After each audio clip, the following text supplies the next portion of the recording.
Buenas noches. Emisión número 9 del Tábano.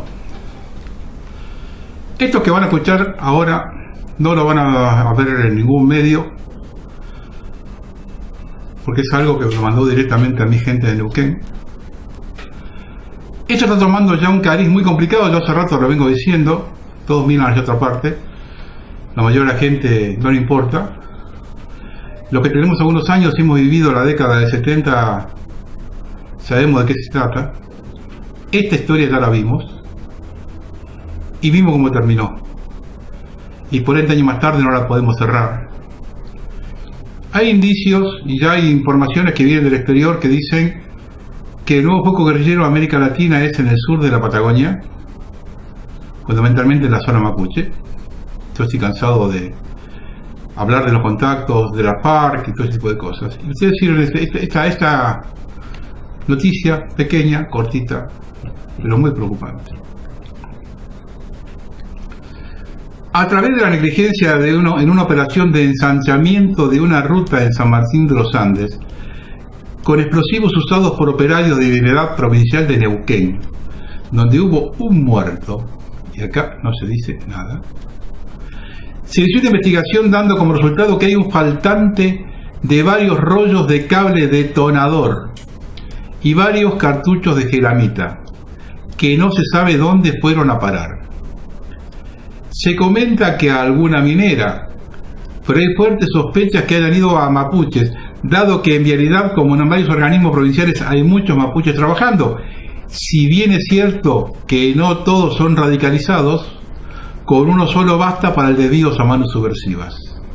Esta opción es la que más alarma y tiene más sentido en la investigación. Repito, esto ya lo vivimos en la década del 70. Cuando se robaban explosivos, se robaban armas. Sigamos mirando hacia otro lado, señores, y sigamos dando la espalda a los pocos que decimos lo que nadie quiere decir.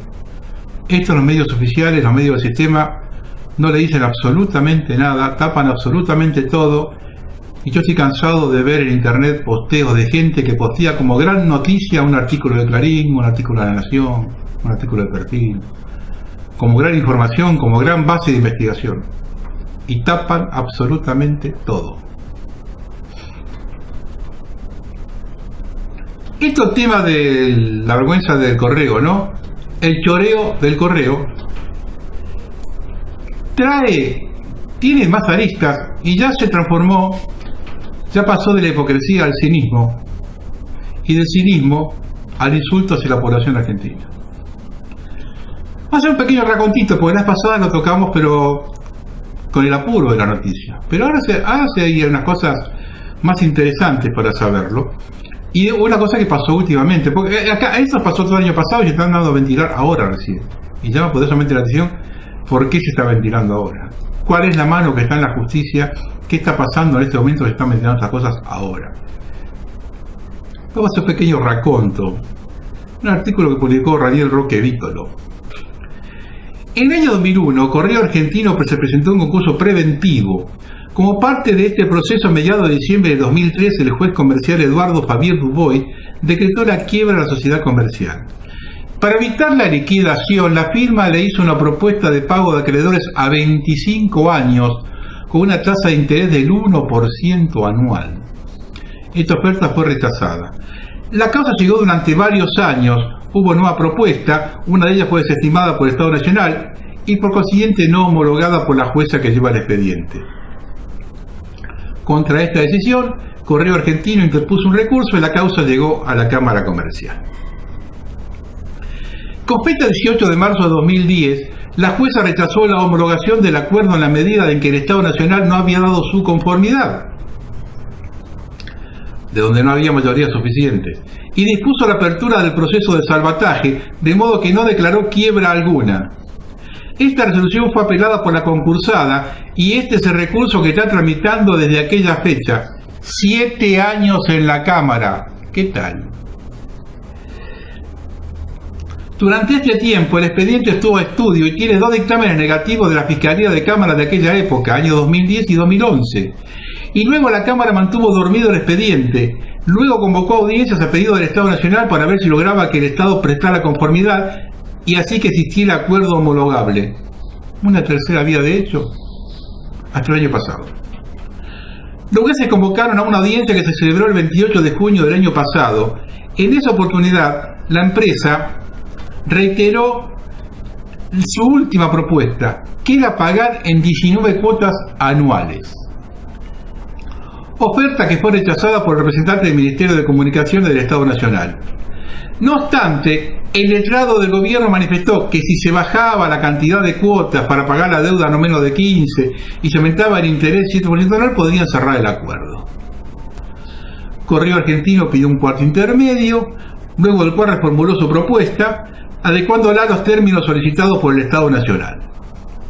La primera cuota se pagaría al año de homologado el acuerdo. El director de Asuntos Jurídicos del Ministerio de Comunicaciones, José Manuel Mocoroa, en representación del Estado Nacional, y ahí es cuando se da vista al Ministerio Público Fiscal para que emita una nueva opinión, y ese es el dictamen de Baquín que sale hoy a la luz.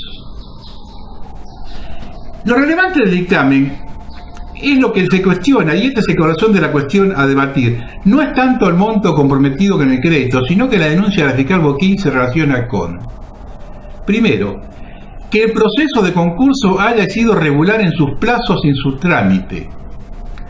2. Que la mayoría con que se logró el acuerdo no son auténticas, pues ha existido manipulación en los créditos por parte de la concursada, por medio de cesiones y subrogaciones.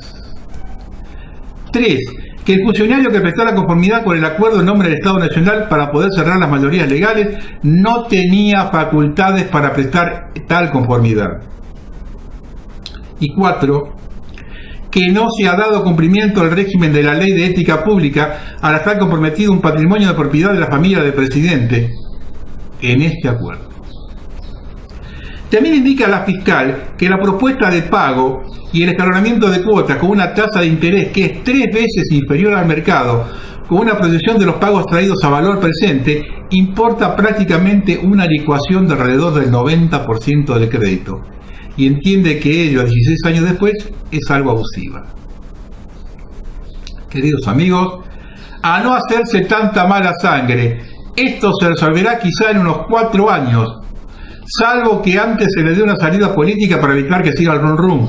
La sala B de la Cámara Comercial se tomará su tiempo para resolver. Ya se tomó en 3 y vueltas casi 7 años en el recurso de apelación, hoy en trámite. Luego vendrán los recursos extraordinarios de cualquiera de las partes, la que pierda, y el expediente quedará en la Corte. Si no se le aplica la plancha del 280, lo que no parece que vaya a ocurrir por 1, 3 o 4 años más. ¿Quién será el presidente entonces? ¿Cómo entrará integrada la Corte entonces? ¿Qué dirá la ley de quiebras en ese momento al respecto? ¿A quién le importará ese tema entonces? A esto se le suman las declaraciones del ministro Aguad, diciendo que se acepta esta propuesta porque estamos hablando de un deudor sin recursos económicos, refiriéndose a Franco Macri. Es de un cinismo tan grande que se convierte en uno de los insultos más fuertes efectuados al pueblo argentino. Pero de la hipocresía al cinismo hay una línea que solo la traspasan quienes tienen mala fe, como lo determinó la fiscal Gabriela Baquín. Vamos a la cronología de los hechos en una nota publicada en Pájaro Rojo. Y observen esto es vergonzoso. El 19 de mayo, estamos hablando del año pasado, el Estado pidió una audiencia en la causa por la deuda del correo y adelantó, según consta en el expediente, que podría prestar conformidad en caso de mejorarse la propuesta. 19 de mayo. El 13 de junio, el Correo Argentino demandó al Estado Nacional por daños y perjuicios, sin poner aún un monto para ahorrarse la tasa de justicia del 3%. 15 días más tarde, el 28 de junio, el Estado aceptó la propuesta de Correo Argentino para pagar su deuda con una quita del 98.82% a 15 años y con un interés del 7%. lo que da un ahorro para la familia Macri de más de 70.000 millones de pesos, tal cual lo denunció la fiscal.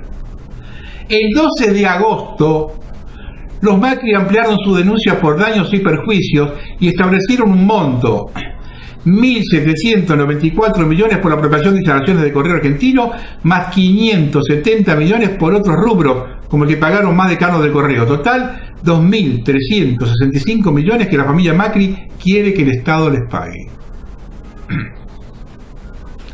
Pero el cinismo no tiene límites. Las sumas que pide Correo Argentino al Estado son, según el escrito presentado el 12 de agosto pasado, a valores del 2 de julio del 2009. Pero el abogado de los Macri aclara que deben ser actualizados desde su origen y hasta la fecha de pago, y también se les tienen que sumar bienes que no se contaron en ese momento. O sea, los 2.365 millones que reclaman los Macri son de mínima. Cara de piedra, ¿eh? La última demanda del Estado contra el Estado, la del 12 de agosto, la presentó el presidente de la empresa, Jaime Civil Rubirosa, patrocinado por su abogado Jaime Kleidermacher y Sebastián Castro Carnwell. Pero el control de Correo Argentino sigue en manos de Sireco, que a su vez es controlada por SOCMA, con todas ellas en control de la familia Macri. Los demandantes no son más que personeros. Ahora, observen esto, porque esto ya indigna, ¿eh? ¿Cuáles son los incumplimientos del Estado que según los Macri hicieron que el negocio no funcionara? Primero, dicen textualmente, el no ejercicio del poder de policía comprometido para evitar la proliferación de correos espurios e ilegales. Es decir, que supuestamente la existencia de correos truchos puso en riesgo a la familia Macri.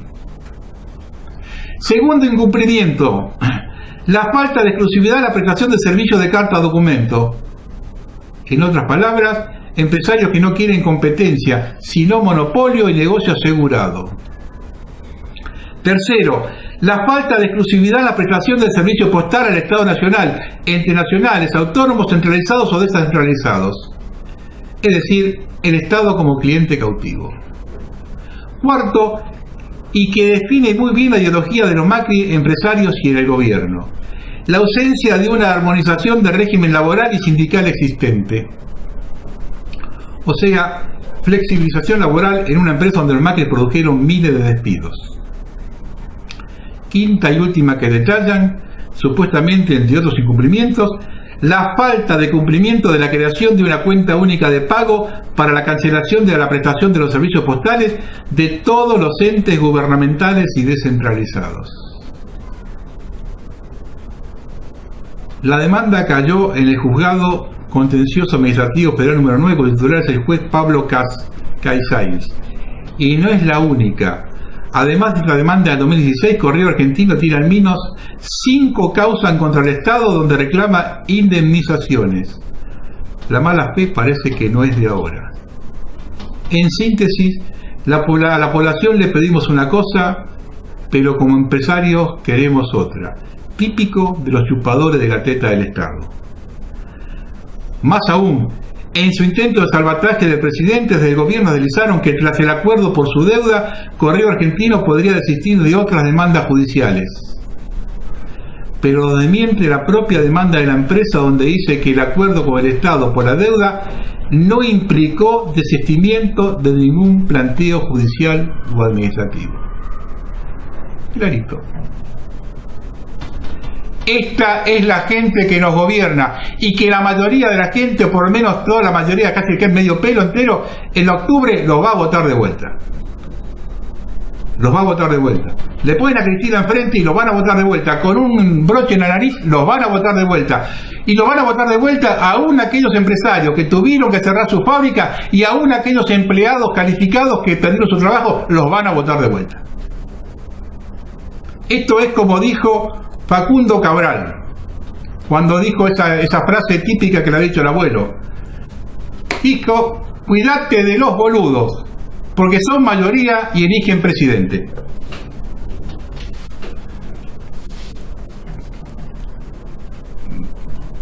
Hay una cosita increíble de este gobierno, porque este gobierno está por todos lados. Una cosa que se caía de Maduro, que yo lo dije en un programa anterior, no sé si voltaban o no, cuando estaba la discusión esa de la cantidad de desaparecidos, digo, señores, acá de una vez por todas, lo que yo quiero saber, fundamentalmente, es quiénes son los que cobraron y cuántos cobraron. Si son 30.000 lo que dice de cobrar que desaparecidos, yo quiero los números de los 30.000, quiero saber cuántos cobraron, porque es mi plata. Por eso se pagó con deuda externa, a ver si la entendemos, eso se pagó con deuda externa. Con eso compraron a Alfonsín para que Alfonsín no reclame la estatización de la deuda externa. Que lo dijo en la campaña Alfonsín. Y después, cuando fue presidente, dieron en bolsa, porque le dieron la plata para pagar las indemnizaciones de los desaparecidos y que calladito la boca sobró más de la deuda externa en Argentina. Entonces yo quiero saber quiénes cobraron. Y fíjense acá, hay gente que también quiere saber cómo cobraron. El 13 de enero de 2017, la Asociación Civil Ciudadanos Libres por la Calidad Institucional solicitó a la Secretaría de Derechos Humanos y Pluralismo Cultural de la Nación que les proporcionase la siguiente información. Primero, cantidad de indemnizaciones otorgadas conforme a la Ley 24411 por hechos cometidos en el contexto del terrorismo de Estado ejercido durante el autodenominado proceso de reorganización nacional. 2. Nombre y apellido y número de documentos de las víctimas que motivaron el otorgamiento de las indemnizaciones mencionadas en el punto 1 del presente, indicando en cada caso monto y fecha de otorgamiento. 3. Cantidad de víctimas que motivaron el otorgamiento de las indemnizaciones mencionadas en el punto 1 del presente. 4. Cantidad de indemnizaciones otorgadas conforme a la Ley 24411 por hechos cometidos en el contexto del terrorismo de Estado ejercido ante la presidencia de Juan Domingo Perón y María Estela Martínez de Perón. 5. Nombre y apellido y número de documentos de la víctima motivaron el otorgamiento de las indemnizaciones mencionadas en el punto 4 del presente, indicando en cada caso el monto y fecha de otorgamiento. Y 6. Cantidad de víctimas que motivaron el otorgamiento de indemnizaciones mencionadas en el punto 4 del presente. El 17 de febrero de 2016, la Secretaría de Derechos Humanos y Pluralismo Cultural se negó a brindar la información solicitada, con fundamento de que los datos en cuestión tienen carácter sensible, en los términos del artículo 2 de la Ley 25.326, que expresa lo siguiente. Definiciones. A los fines de la presente ley se entiende por datos sensibles, datos personales que revelan origen racial y étnico, opiniones políticas, convicciones religiosas, filosóficas o morales, afiliación sindical e información referente a la salud y a la vida sexual. Y continúa argumentando la pertenencia a un listado de personas que percibieron una indemnización por causa del terrorismo de Estado, indirecta o implícitamente, podría revelar información de carácter sensible, por más que no se encuentre expresamente registrada la afiliación sindical u opinión política del titular del dato. Increíble. La respuesta es sorprendente por varios aspectos. En primer lugar, los puntos 1, 3, 4 y 6 del petitorio no refieren a datos personales, sino a cantidades de indemnizaciones otorgadas y cantidad de víctimas que hubiesen generado el otorgamiento de las indemnizaciones. Por otra parte, los puntos 2 y 5 se requiere monto y fecha de otorgamiento de cada indemnización. Tampoco estos datos son personales y sin embargo no se informan. Asimismo, en los puntos 2 y 5 se requieren los siguientes datos personales de las víctimas del terrorismo de Estado, respecto de las cuales se hubiesen otorgado indemnizaciones, a saber, nombre, apellido, número de documento.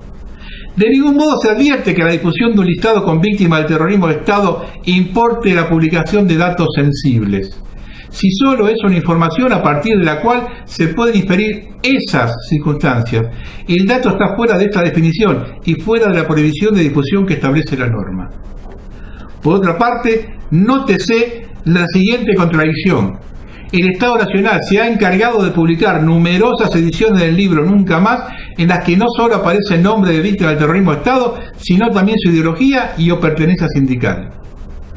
Pero además, el criterio según el cual a partir de la inclusión de una persona en un listado de víctimas del terrorismo de Estado puede inferirse su ideología, revela una inaceptable ignorancia de nuestra historia reciente por parte de los funcionarios a cargo de darnos respuesta. En efecto, han sido víctimas del terrorismo de Estado personas pertenecientes a distintos partidos políticos, muchos de ellos con posiciones encontradas. Han sido víctimas del terrorismo de Estado desde integrantes de organizaciones armadas de origen marxista hasta sacerdotes y monjas de la Iglesia Católica. Por ello no se entiende de qué modo podrían inferirse las ideas políticas de estas víctimas, a menos que la posición oficial del Estado Nacional sea que todas las víctimas tengan una misma ideología, criterio por demás estigmatizante. En definitiva, la información que se ha solicitado de ningún modo es sensible en los términos de ley. Y la actitud asumida por parte de la Secretaría no hace más que profundizar la sospecha diseminada en amplios sectores de la sociedad respecto de la ilicitud del otorgamiento de un sinnúmero de indemnizaciones. De este modo, el área que debía proteger los derechos humanos vulnera el derecho humano de acceso a la información pública y mediante el ocultamiento de datos en pos de una falsa actitud protectora logra que la sospecha recaiga sobre todo cuando quizá debía caer sobre unos pocos. En razón de los puestos, Ciudadanos Libres por la Calidad Institucional de la Sociedad Civil presentará la correspondiente denuncia ante la Oficina Anticorrupción a fin de tener acceso a la información solicitada. Esto lo que comprueba en el fondo es que el tema de los derechos humanos, tal cual como fue manejado, es una idea que baja la élite mundial. Porque exactamente desde el gobierno de Alfonsín hasta acá todos hicieron exactamente lo mismo: potenciar las organizaciones de derechos humanos solamente para un solo lado. Y cuando uno insiste en que queremos saber quiénes cobraron, cuántos cobraron, es porque un tercio de ese dinero fue a las asociaciones de derechos humanos, madres, abuelas y otras más que andan por ahí. Lo que es mucho dinero, multiplicar $83.333, que era un tercio de la indemnización, por miles de casos, es mucho dinero que fueron a esas agrupaciones y que no sabemos qué se hizo con ese dinero. Y también es muchísimo dinero que fueron a los estudios jurídicos, porque otro tercio fue a los estudios jurídicos. Y tampoco sabemos qué estudios jurídicos son, cuántos cobraron, si declararon ese dinero y si pagaron impuestos por ese dinero. Solo un tercio fue a las familias de los desaparecidos. Por eso es importante saber cuánto cobraron y qué se pasó con ese dinero. Pero al este gobierno ocultarlo, lo que hace es mostrarle a la sociedad que hay una línea que continúa desde el gobierno de Alfonsín hasta acá sin ningún tipo de inconveniente, y que este tema es un tema de bajada de línea global que sigue hasta ahora. Eso está recontra clarito con esta respuesta que le da esta gente. Ya no queda ninguna duda. Y viendo el procedimiento que este gobierno dijo que iba a tener con el curro de derechos humanos, y el curro mayor no lo quiere destapar, vuelvo a repetir, es porque sigue la línea que manda el establishment mundial de que esto se maneja así. Y todos, absolutamente todos, del momento que vinieron los gobiernos civiles, sigue así. Es todo una continuidad, absolutamente todo, y esto lo vuelve a demostrar. Acá lo que cambió de mano es quiénes son los que ahora manejan la caja, nada más. Antes eran ladrones de gallina y ahora son los dueños del gallinero. Buenas noches.